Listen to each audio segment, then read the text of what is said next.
Revelation 13, verses 1:18. And the dragon stood on the shore of the sea, and I saw a beast coming. Ngihagarara ku musenyi wo ku nyanja ngiye kubona mbona inyamaswa iva mu nyanja ifite amahembe 10 n'imitwe 7. Ku mahembe yayo hariho ibizingo 10 no ku mitwe yayo hariho amazina yo gutuka Imana. Iyo nyamaswa nabonye yasaga n'ingwe, amajanja yayo yasaga n'ay'uruko, akanwa kayo kasaga n'ak'intare.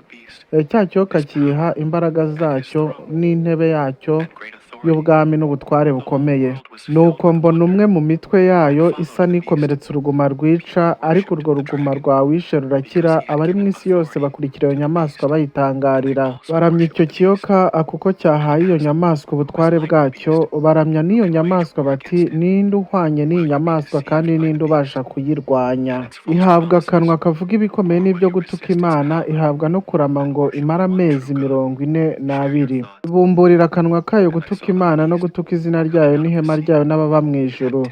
Ihabwa kurwanya abera no kubanesha, ihabwa no gutwara imiryango yose n'amoko yose n'indimi zose n'amahanga yose. Abari mu isi bose bazayiramya, umuntu wese izina rye ritanditswe mu gitabo cy'ubugingo cy'umwana w'intama watambwe uhereye ku kuremwa kw'isi. Ufite ugutwi niyumve. Nihagira ujyana abandi w'iminyago, nawe ubwe azajyanwaho umunyago, kandi uwicisha abandi inkota nawe akwiriye kwicishwa inkota. Aho niho kwihangana kw'abera kuri no kwizera kwabo. Nuko mbona indi nyamaswa izamuka iva mu butaka, iyo yari ifite amahembe 2 nk'ay'umwana w'intama, uvuga nk'ikiyoka. Itegekesha ububasha bwose bwa ya nyamaswa ya mbere mu maso yayo, ihata isi n'abayirimo ngo baramye ya nyamaswa ya mbere yakize uruguma rwayishe. Kandi ikora ibimenyetso bikomeye, imanura umuriro uva mu ijuru ugwa mu isi mu maso y'abantu. Iyobesha abari mu isi ibyo bimenyetso yahawe gukorera imbere ya ya nyamaswa, ibabwira kurema igishushanyo cya ya nyamaswa yari ikomerekejwe n'inkota ikabaho.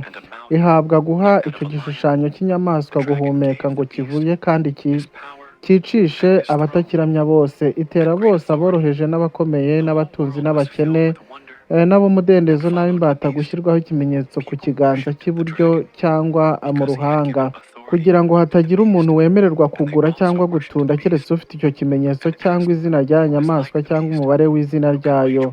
Aha niho ubwenge buri. Ufite ubwenge aba ari uwo mubare w'iyo nyamaswa, kuko ari umubare w'umuntu, kandi umubare we ni 666.